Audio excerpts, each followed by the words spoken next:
حضرت مولا علی شیر خدا رضی اللہ تعالیٰ عنہ بیان فرماتے ہیں، آپ فرماتے ہیں اسے مبارک ہو جسے تھوڑے لوگ جانتے ہیں، قابل مبارکباد ہے، کم لوگوں میں جانا پہچانا جاتا ہے۔ اور ایک حدیث پاک میں بھی فرمایا کہ وہ بندہ بڑا خوش نصیب ہے جس کی طرف انگلیوں سے اشارے نہ کیے گئے، فلاں جا رہا ہے، فلاں جا رہا ہے۔ بہت سارے کام آپ کر نہیں سکتے، بہت سارے چیزوں میں آپ محسوس کرتے کہ یہ میرے ساتھ کیا ہوا۔ چلے کچھ لوگوں کا مقصد اگر عہدوں تک پہنچنا ہے، اقتدار حاصل کرنا مقصد بنا لیتے ہیں، تو جتنے مجبور ہم نے عہدوں پر بیٹھے لوگ دیکھے ہیں، اتنا شاہدی پہ مجبور ہیں۔ یا آپ کبھی دیکھ لیں، حکومت مجبور ہوتی ہے، اپوزیشن آزاد ہوتی ہے، اس کا کام تو صرف تنقید کرنا ہے، وہ کرتی رہتی ہے۔ لیکن جو لوگ کسی عہدے پر بیٹھے ہوتے ہیں، لوگ بول دیتے ہیں اس کو یہ کر دینا چاہیے، اس کو وہ کرنا چاہیے، کچھ باتیں درست بھی ہوں گی لیکن اتنا آسان تھوڑی ہوتا۔ بہت سارے پہلو ہوتے ہیں جن پر غور کرنی ہوتی ہے۔ اگر کوئی اخلاص کے ساتھ عہدے پر بیٹھا ہے تو اس کو بڑا پھونک پھونک کے قدم اٹھانا پڑتا ہے۔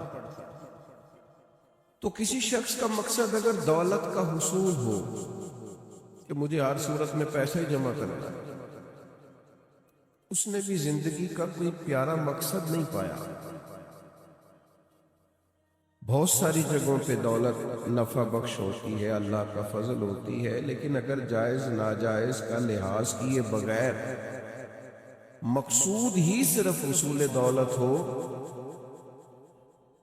تو دولت کی پیاس اور بھوک وہ والی بھوک اور پیاس ہے جو پیسے ملنے سے ختم نہیں ہوتی، بڑھتی جاتی ہے۔ یہ بڑھتی ہے، یہ ختم نہیں ہوتی۔ یہ جتنے ملیں گے، حال میں مزید، حال میں مزید کی آوازیں اور آئیں گی، یہ طلب بڑھے گی۔ یہ بڑا سخت نقصان کرتی ہے انسان کی باطن کا، اس کی نورانیت کا، اس کی کیفیات کا۔ جو لوگ قناعت پسند نہیں ہوتے، حریص ہوتے ہیں، لالچی ہوتے ہیں، وہ تو بیچارے الجھ جاتے ہیں، ان کا اندر تو اجڑ جاتا ہے پوری طرح، انہیں پتہ بھی نہیں چلتا اور وہ بے آباد ہو چکے ہوتے ہیں۔ اچھا، کئی دفعہ ایسا بھی ہوتا ہے وہ اخلاص سے چلے تھے، ان کے مقاصد بڑے حسین تھے، لیکن جب اس رستے پہ پڑے تو پھر مقصد بدل گیا، اللہ معاف کرے، پھر وہ حصول دولت، حصول دنیا، تو وہ اپنی بھی وہ کیفیت نہیں رہی ان کی، وہ خود بھی بے چین ہوتے ہیں۔ اور حدیث پاک میں موجود ہے، نبی کریم علیہ السلام نے فرمایا، دو بھوکے بھیڑیے، بھیڑیا ویسے ہی بڑا خطرناک ہوتا ہے، اور اگر اوپر سے بھوکا ہو تو بھیڑیا ویسے ہی خطرناک ہے، اور اگر بھوکا بھی ہو تو کریم فرماتے ہیں، دو بھوکے بھیڑیے بکریوں کے ریوڑ میں کھلے چھوڑ دیے جائیں، کوئی روک ٹوک کرنے والا نہ ہو۔ فرمایا وہ دو بھوکے بھیڑیے بکریوں کے ریوڑ کا اتنا نقصان نہیں کرتے جتنی دولت اور شہرت کی محبت انسان کے دل کا نقصان کرتی۔ وہ اندر سے پورے طور پہ اجڑ جاتا ہے، اس کا باطن پورے طور پر تباہ ہو جاتا ہے، اسے پتہ ہی نہیں ہوتا۔ بہترین اور صاف ستھرے لباس کے پیچھے اس کی روح بے آباد ہو جاتی ہے، کچھ بھی پاس نہیں ہوتا ہے۔ ایک مشینی سی زندگی، آ رہا ہے، جا رہا ہے، بیٹھا ہے، بول رہا ہے، گفتگو کر رہا ہے، کاروبار کر رہا ہے، اس ملک میں ہے، دوسرے ملک میں ہے، 3-4 فون رکھے ہوئے، کسی کو کوئی بات بتا رہا ہے، کسی کو کوئی، صبح شام تک اسے یاد ہی نہیں رہتا صبح میں نے کیا کہا، کیونکہ زندگی مشینی بن گئی ہے نا، الجھ سا گیا۔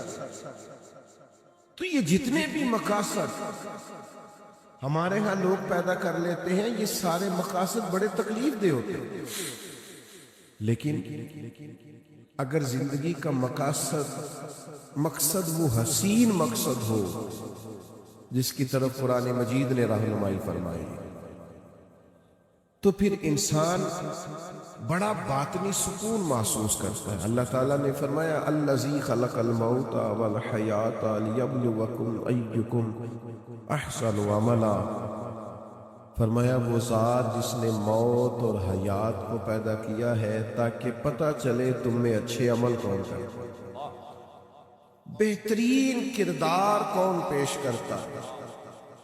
ایک بات یاد رکھیے گا، ہر آدمی باصلاحیت ہوتا ہے، ہر آدمی میں اللہ نے کوئی نہ کوئی خوبی رکھی بھی ہوتی ہے۔ ایک تو ہم اپنی خوبی کا پتہ ہی نہیں کرتے،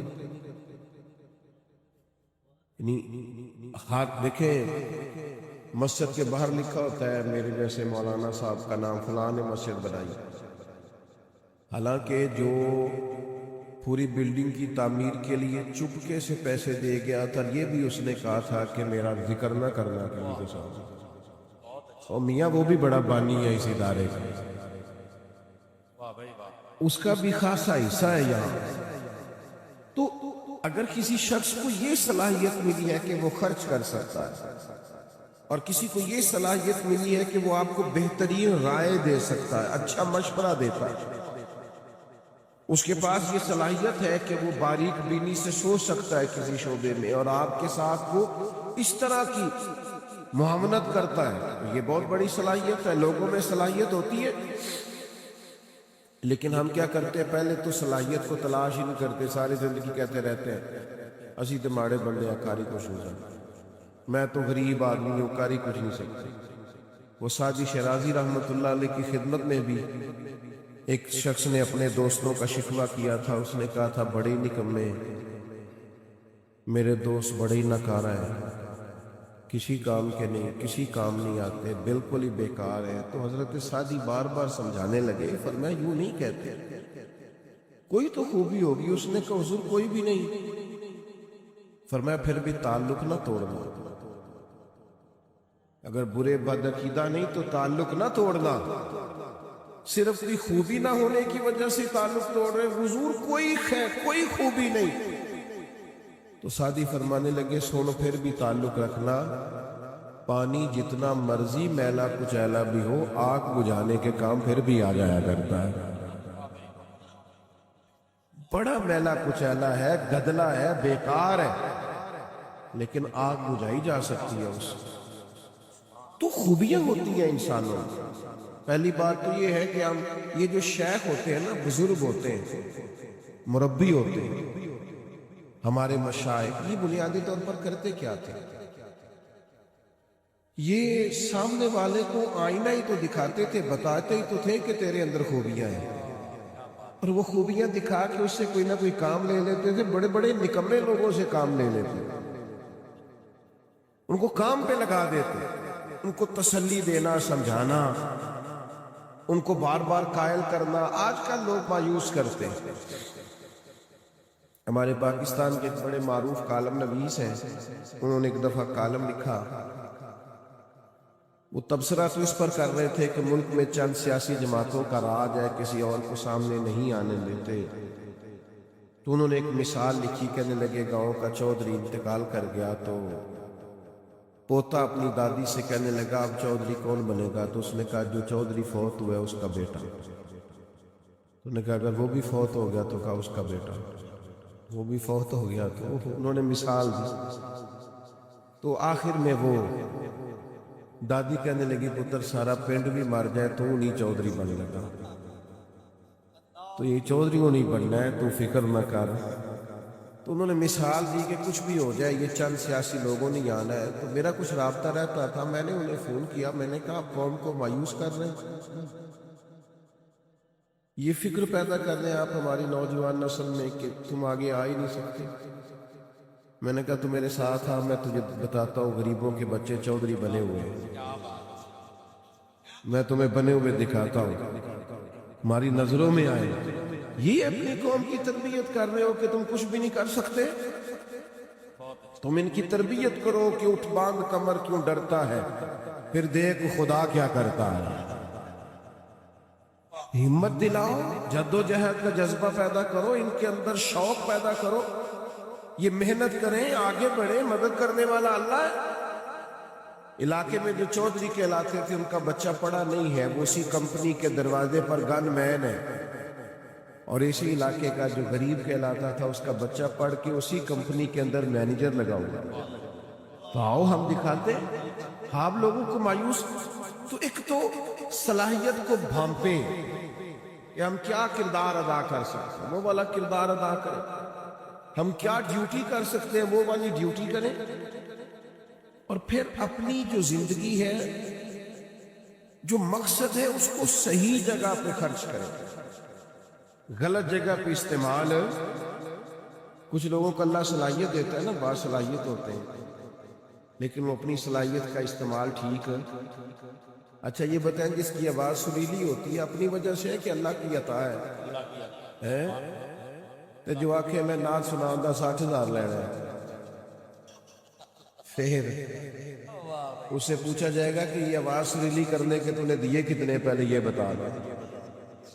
خدا کے بندے، اللہ نے اپنے فضل سے صلاحیت دی ہے اور تو غلط جگہ پہ استعمال کر رہا ہے، نوٹ کمانے لگ گیا، اور پھر یہ کہ تیرے نخرہ ہے کہ وہ سنبھالا نہیں جا رہا الا ماشاءاللہ، اور پھر یہ کہ جس محبوب پاک علیہ الصلوۃ والسلام کی نعت پڑھ کے اللہ نے تجھے عزت دی ہے، ان کی سنت کا لحاظ تک نہیں تو کرتا، شریعت کا پاس تک نہیں ہے تجھے، تو سمجھے چیزوں کو، اللہ نے صلاحیت اپنے فضل سے دی ہے۔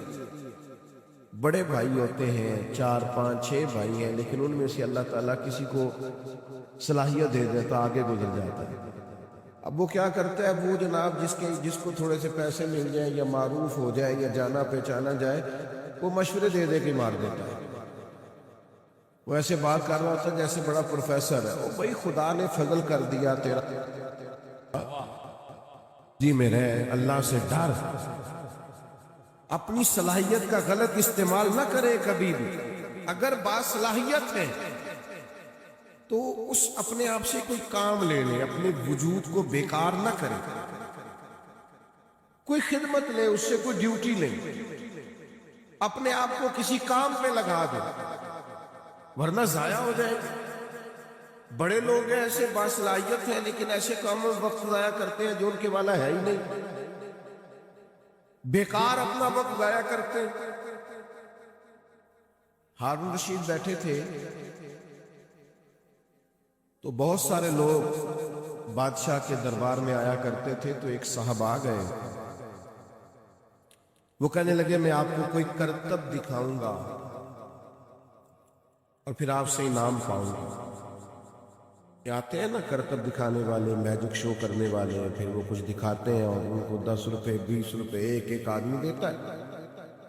اس نے کہا میں کرتب دکھاؤں گا اور آپ سے انعام لوں گا۔ کہا چلو۔ تو کچی دیواریں ہوتی تھی، اس نے سوئی ایک پھینکی، وہ جا کے دیوار میں لگی۔ سوئی کے پیچھے ایک چھوٹا سا سوراخ ہوتا ہے، پنجاب میں لوگ اس کو نکا کہتے ہیں، اس میں دھاگا ڈالا جاتا ہے۔ عجیب بات یہ کہ آپ کی توجہ ہے میری بات پر، اس کرتب دکھانے والے نے دوسری سوئی پھینکی تو وہ جا کے اس سوراخ میں لگی جس میں دھاگا ڈالا جاتا ہے۔ وہ تیسری پھینکی تو وہ دوسری کے سوراخ میں جا کے، اتنا مضبوط نشانہ، اس نے 12 سوئیاں پھینکی، ایک دوسرے کے نکے میں لگتی، سوراخ میں۔ لوگ شش کا رخ ہے کہ اتنا بڑا اور زبردست نشانے باز۔ اب جب وہ 12 سوئیاں مکمل ہوئی تو ظاہر ہے جو اس زمانے میں طریقہ تھا، لوگ واہ واہ بھی کرنے لگے، کسی نے 10 روپے دیے، کسی نے 100 روپیہ، کسی نے 50 روپے۔ اب اس کی نظر یہ تھی کہ چونکہ میں نے بہت بڑا کمال دکھایا ہے تو بادشاہ مجھے زیادہ پیسے دے گا۔ جب سب تھک گئے دے کے تب اس کی نظر بادشاہ پہ تھی، تو ہارون رشید گردن جھکائے بیٹھے ہیں، دیکھا سناٹا چھا گیا ہے تو سر اٹھایا، کہنے لگے اس کرتب دکھانے والے کو پکڑو اور باہر لے جاؤ، ستون سے باندھ اور اسے 70 کوڑے مارو۔ وہ کہنے لگا بادشاہ میری غلطی، میں نے تو کمال دکھایا ہے اور یہ کمال لوگ آن کر کے دکھایا کرتے ہیں اور آپ سے انعام پاتے ہیں، تو آپ یہ ہے کہ مجھے کوڑے لگوا رہے۔ بادشاہ سلامت کہنے لگے کوڑے اس لیے لگوا رہا ہوں کہ اللہ تعالیٰ نے اتنا بہترین نشانہ دیا، تو مداری بن گیا، تیری سزا بنتی ہے۔ اس نے کہا حضور پھر کیا کروں؟ فرمایا میں تجھے فوج میں بھرتی کرتا ہوں، یہ جو نشانے کا اللہ نے کمال دیا ہے یہ کافر پہ لگا تھا کہ دین کے جھنڈے کو اللہ سر بلند دیا تھا، سبحان اللہ، یہ کافر پہ لگا، اپنی صلاحیت کو ضائع کرنا ہے، بیکار کرنا۔ اللہ تعالیٰ نے قرآن مجید کے اندر یہ ارشاد فرمایا ہے کہ النبی اولیٰ بالمؤمنین من انفسہم، فرمایا نبی کریم صلی اللہ تعالی علیہ وسلم مومنوں سے ان کی جانوں سے بھی زیادہ قریب ہے۔ تو اس کو بند کر دیں، یہ اس کی لائٹ بند کر دیں، اللہ آپ کو یہ چھوڑ دیں، سارے آپ چلانے، یہ مائک چل جائے اتنا کافی ہے، باقی سب چھوڑ دیں، بات سنیں۔ میں نے عرض کیا ٹائم بہت کم رہ گیا۔ عزیز دوستو، ہمارا نا کائنات میں سب سے گہرا اور مضبوط رشتہ اللہ رسول کے ساتھ۔ دنیا کے اندر بہت سارے رشتے حساس ہوتے، ان کی حساسیت کا انکار نہیں کیا جا سکتا، پر جتنی حساسیت نبی پاک علیہ السلام کے رشتے میں پائی جاتی ہے، یعنی ہماری جانوں سے بھی ہمارے زیادہ مالک مدینے والے محبوب ہیں۔ یاد رکھیے گا کہ جب یہ رشتہ اتنا نازک ہے تو پھر اس تعلق کے لیے امتی کا بھی کام یہ ہے کہ وہ اس نزاکت کو ذرا گہری نظر سے سمجھے۔ حضور سید عالم علیہ السلام پر ایمان لانے کا معاملہ ہو تو حساس ہونا چاہیے۔ حضور کی ہر بات، بیٹا موبائل چھوڑ دو، بات مانتے، آپ اتنے پیارے ماشاءاللہ، آپ جب موبائل اونچا کرتے ہیں تو پچھلوں کو نظر نہیں آتا، وہ بیچارے پھر دقت محسوس کرتے۔ اللہ تعالیٰ آپ سب کو سلامت رکھے۔ نبی پاک صلی اللہ تعالی علیہ وسلم کی بات ماننے کے معاملے میں بھی صحابہ بڑے حساس تھے۔ بہت سارے لوگ ہمیں بہت سارے کام کہتے ہیں، بہت ساری نصیحتیں بعض اوقات ہمیں سننے کو ملتی ہیں، لیکن رسول کریم صلی اللہ تعالی علیہ وسلم جب اپنے غلاموں کو کوئی بات ارشاد کرتے، حضور جب کچھ بیان کرتے اور غلاموں سے جب سرکار کسی بات کا تقاضا کرتے تو وہ اس کی حساسیت کو سمجھتے تھے۔ حضرت حکیم بن حزام رضی اللہ تعالیٰ عنہ بیان فرماتے ہیں کہ نبی کریم صلی اللہ تعالیٰ علیہ وسلم نے ہم سے عہد لیا تھا کہ ہم کسی دنیا دار کے آگے ہاتھ نہیں پھیلائیں گے، اپنا رجوع ہمیشہ اللہ رسول کی جانب رکھیں گے، دنیا داروں سے، مالداروں سے، سیٹھوں سے، نوابوں سے ہم کبھی ہاتھ پھیلا کے مانگیں گے نہیں۔ وعدہ ہو گیا، بیعت ہو گئی اس بات پر۔ فرماتے ہیں پھر ہمارا حال یہ تھا کہ اگر کوئی شخص گھوڑے یا اونٹ پر بیٹھا ہے اور اس کے ہاتھ سے درہ گر گیا اور قریب اس کا غلام بھی کھڑا ہے تو اپنے غلام سے نہیں کہا کرتا تھا کہ درہ مجھے پکڑا دو، وہ خود گھوڑے سے نیچے اترتا تھا، خود اونٹ سے نیچے اترتا تھا، تو وہ درہ اٹھاتا تھا۔ جب سوال کیا جاتا کہ آقا میں قریب کھڑا تھا، میں غلام ہوں، مجھے آپ حکم کر دیتے، ارشاد کر دیتے، میں آپ کا درہ پکڑا دیتا، تو وہ کہتے کیسے تمہیں کہہ دیتے، ہم نے تو اپنے نبی پاک علیہ السلام سے وعدہ فرمایا ہے کبھی کسی دنیا دار سے سوال نہیں کریں گے۔ تو حضور کی بات ماننے کے معاملے میں حساس ہونا، آج کل نا مسلمان ہر ہفتے جمعہ پڑھتے ہیں، ہفتے میں ایک دفعہ جمعہ ہوتا ہے، عید کی نماز ہوتی ہے، مختلف محافل ہوتی ہیں، تو بہت ساری احادیث سنتے ہیں، بہت سارے ارشادات ہمارے کانوں سے آ کر کے ہماری سماعتوں کو معطر کرتے ہیں۔ تو چونکہ بہت ساری باتیں ہم سنتے ہیں، تو وہ خاص حساسیت جو اس معاملے میں ہونی چاہیے کہ بندہ سمجھے بس مجھے حضور کا ارشاد پہنچ گیا، بس مجھے نبی پاک علیہ السلام کی بات آ گئی، بس حضور نے حکم دے دیا۔ یہ حساسیت بڑی ضروری ہے۔ یاد رکھیے گا کہ یہ نہیں ہو سکتا کہ ہم حضور کی احادیث کو، قرآن مجید کی آیات کو بھی معاذ اللہ صرف کانوں کی لذت کے لیے سنیں اور کہ ماشاءاللہ سبحان اللہ کیا بات ہے، کیا بات آپ نے بیان کی، لیکن اس کی جو خاص تاثیر ہے اور اس کا جو خاص درجہ ہے اور بندہ مومن کے دل کے اندر اس کے لیے جو خاص مقام ہونا چاہیے، جب تک وہ ہم اپنے اندر پیدا نہیں کرتے ایمان کی لذت نصیب نہیں ہو سکتی۔ آپ دیکھیے، میں نے عرض کیا تھا خاموش، اور حضور وضو کر کے مسکرائے تھے۔ مجھے وجہ کہ رشتہ بڑا حساس ہے، یہاں معاملہ بڑا نازک ہے، حضور کے ساتھ غلاموں کے رشتے بڑے بلند ہیں۔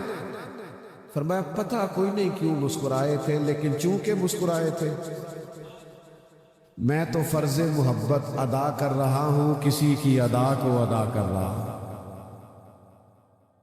تو عزیز یاد رکھیے گا کہ یہ خاص نزاکت ہے امتی کی حضور کے ساتھ، کہ مومن نبی پاک علیہ السلام کی بات غیر مشروط مانتا ہے، غیر مشروط، سمجھ میں آئے تب بھی، سمجھ میں خدا نہ خواستہ نہ آئے وہ کہتا ہے بس میرے نبی کا حکم ہے، بس میرے محبوب نے اسے حکمت سمجھ میں خدا نہ خواستہ نہ بھی آئے۔ ہماری عقلیں چھوٹی ہوتی ہیں نا، بعض اوقات حکمتیں سمجھ میں نہیں بھی آتی، لیکن بات اللہ رسول کی ہے نا، اس کو فوراً قبول کیا جائے گا، فوراً مانا جائے گا، اور اس نزاکت کو سمجھا جائے گا۔ نبی کریم علیہ السلام جمعہ پڑھا رہے تھے، تو جیسے میں نے ابھی دو چار دوستوں سے کہا نا، بعض اوقات کہنا پڑتا ہے موبائل بند کر دیں اور بیٹھ جائیں اور خاموش ہو جائیں۔ یہ نقیب محفل یا خطیب یا اسٹیج سیکرٹری یہ لوگ بولتے ہیں، بعض اوقات نظم و نسق کو درست کرنے کے لیے نا، ماحول کو بہتر کرنے کے لیے کئی دفعہ کہنا پڑتا ہے، اور ڈر، ہمیں تو ڈر بھی لگتا ہے کسی کا دل نہ ٹوٹ جائے، دل آزاری نہ ہو جائے، کہنا پڑتا ہے بہرحال کہ یہ ذرا درست کر لو۔ تو یہ بعض اوقات ایسے مواقع آ جاتے، تو حضور علیہ السلام نہ جمعہ پڑھا رہے تھے، تو ایک صاحب کھڑے ہو گئے، تو محبوب نے فرمایا بیٹھ جاؤ۔ ایک صحابی دروازے پہ تھے، ابھی ان کے کانوں میں آواز گئی، وہ وہی بیٹھ گئے۔ ایک قبیلہ بنو غنم میں تھے، ان کے کانوں میں وہی آواز گئی اور وہ وہی بیٹھ گئے۔ جس نے جہاں سنا وہ وہی۔ اچھا، نبی پاک علیہ السلام نے ایک شخص سے کہا، تو جب سوال ہوا نا کہ بھئی آپ سے تو نہیں کہا تھا، آپ سے تو نہیں کہا تھا، آپ سے تو نہیں کہا تھا، یہ تو فلاں سے کہا تھا، تو کہا یا رسول اللہ اپنے نام تو نہیں نہ لیا۔ یہ محبوب کی بارگاہ ہے، بس اشارہ ہو گیا، بس حکم ہو گیا، بس ہم سمجھ گئے کہ کریم کی اس وقت رضا یہ ہے کہ بیٹھ جاؤ، بس حضور کی مرضی یہ ہے کہ بیٹھ جاؤ۔ تو چونکہ نام لیا نہیں، ارشاد فرمایا نہیں، تو جس کے کانوں میں آواز گئی نا، سانو قید سجن دا گہنا ہے، وہ جنج رکھے اساں انج رہنا ہے۔ تو بس بات کانوں میں آ گئی، ختم ہو گیا معاملہ۔ حضور نے فرما دیا بیٹھ جاؤ، تو لہذا بیٹھ گئے۔ تو میں نے یہ باتیں دو تین آپ کی خدمت میں عرض کی کہ زیادہ غلام زیادہ بحث نہیں کرتے کہ یہ کیسے ہوا، تو اس کی کیا حکمت ہے، تو اس کام میں کیا حکمت ہے. بس وہ سمجھتے ہیں ہمارے لیے ہمارے رسول کا حکم ہے، ہمیں ہمارے نبی پاک نے فرمایا، حضور نے فرمایا سود حرام ہے تو لہذا حرام، جھوٹ بولنا ناجائز ہے تو لہذا، دھوکہ نہیں دینا تو لہذا نہیں دینا، فراڈ نہیں کرنا تو لہذا نہیں کرنا، کم نہیں تولنا ناپنا تو لہذا نہیں تولنا. وہ فرما دو جی. اب آپ حکمت کے پیچھے جائیں، اب آپ وجہ پوچھیں تو یہ غلاموں کا شیوا نہیں ہوتا. اللہ تعالیٰ مجھے اور آپ کو سمجھنے کی توفیق عطا کرے. اللہم صلی علی سیدنا و مولانا محمد معدن الجود والکرم وآلہ وبارک وسلم. اللہ بڑی محبت. دنیا کے اندر جو لوگ اپنا گھر صحیح معنوں میں اخلاقی طور پر اور تربیتی اور علمی طور پر مرتب کرنے میں کامیاب ہو جاتے ہیں، وہ دنیا کے بڑے کامیاب لوگ ہوتے ہیں. اور دنیا میں سب سے مضبوط آدمی وہ ہوتا ہے جو اپنے گھر کے اندر مضبوط ہوتا ہے. جو گھر سے ٹوٹ جاتا ہے، بکھر جاتا ہے، اپنے گھر کے ماحول کو سنبھال نہیں پاتا، وہ دنیا میں کوئی کارنامہ سر انجام نہیں دے پاتا. بہت سارے لوگ ہمیں بہت ساری جگہوں پہ اس لیے الجھے بکھرے اور ٹوٹے ہوئے نظر آتے ہیں کہ گھر کے اندر پریشان ہوتے ہیں. گھر کے اندر کا ماحول اگر مضبوط ہو جائے اور معنی خیز ہو جائے اور اس کی وجہ سے انسان کا ذہن دل ٹھنڈا رہے تو وہ باہر بھی توانائی کے ساتھ کام کر سکتا ہے. اللہ تعالیٰ نے قرآن مجید کے اندر ہمیں حکم دیا کہ یا ایھا الذین آمنوا قوا انفسکم واہلیکم نارا، اے ایمان والو خود بھی دوزخ کی آگ سے بچو اور اپنے گھر والوں کو بھی بچاؤ. صرف ان کے لیے روزی روٹی کا، رہائش کا، کھانے پینے کا، پہننے کا بندوبست ماں باپ کے ذمے نہیں لگایا، بلکہ یہ بھی باپ کے ذمے لگایا کہ یہ بھی بندوبست تو کر کے تیرے بچے دوزخ سے بچے.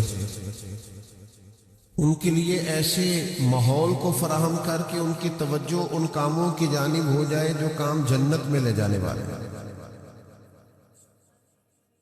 اے ایمان والو خود بھی دوزخ کی آگ سے بچو اور اپنے گھر والوں کو بھی بچاؤ. حضرت عمر فاروق رضی اللہ تعالیٰ عنہ اس آیہ کریمہ کے نزول کے بعد عرض گزار ہوئے کہ یا رسول اللہ صلی اللہ تعالیٰ علیہ وسلم اس آیت کا معنی کیا ہے؟